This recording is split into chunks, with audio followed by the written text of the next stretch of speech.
ये रिश्ता क्या कहलाता है में अभीरा पर फूटा अरमान का गुस्सा।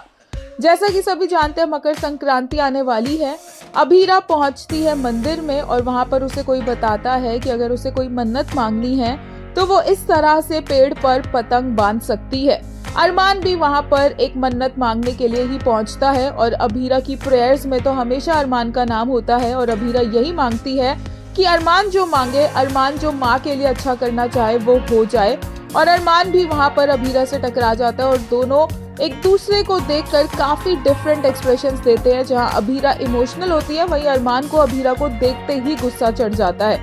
अब विद्या घर वापस लौट आई है, लेकिन विद्या की हालत इतनी बुरी है कि अरमान को लग रहा है कि वो अपनी माँ को नहीं, किसी बुत को घर ले आया है। इसी वजह से अभीरा जब अरमान को रोककर उससे बात करने की कोशिश करती है तो अरमान नहीं रुकता और सामने से सुरेखा आती है और वो अरमान को समझाने की कोशिश करती है कि एक बार वो अभीरा का पॉइंट ऑफ व्यू भी सुन ले, एक बार वो अभीरा से बात कर ले और समझ ले कि एक्चुअल में हुआ क्या है। सुरेखा ये भी बोलती है कि अभीरा ने ही विद्या को बाहर निकलवाया है, लेकिन अरमान पर इन बातों का कोई असर नहीं पड़ता और वहां पर पड़े हुए मटके को उठाकर वो इतनी जोर से जमीन पर फेंकता है कि वो मटका टूट जाता है। और अरमान अभीरा से बोलता है कि अगर अभीरा सब कुछ ठीक कर ही सकती है, अगर अभीरा इतनी बड़ी जुगाड़ू है तो उसके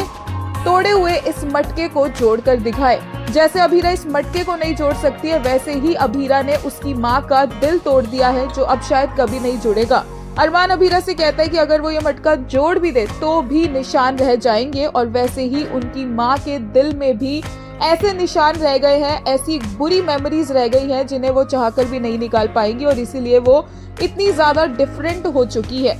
अभीरा पर अरमान बहुत चिल्लाता है और बोलता है कि अब अभीरा इस गिल्ट के साथ रहे, क्योंकि अरमान के समझाने से तो अभीरा ने कभी कुछ समझना था ही नहीं और इसलिए उसने अपनी चलाई है, तो अब वो अपनी ही चलाए और इस गिल्ट के साथ रहे और उनके रिश्ते के टूटने का बोझ भी अभीरा ही उठाए, क्योंकि ये रिश्ता अभीरा की वजह से ही टूटा है। अरमान अभीरा को एक शब्द भी नहीं बोलने देता और उसको इतना कुछ सुनाकर वहां से चला जाता है।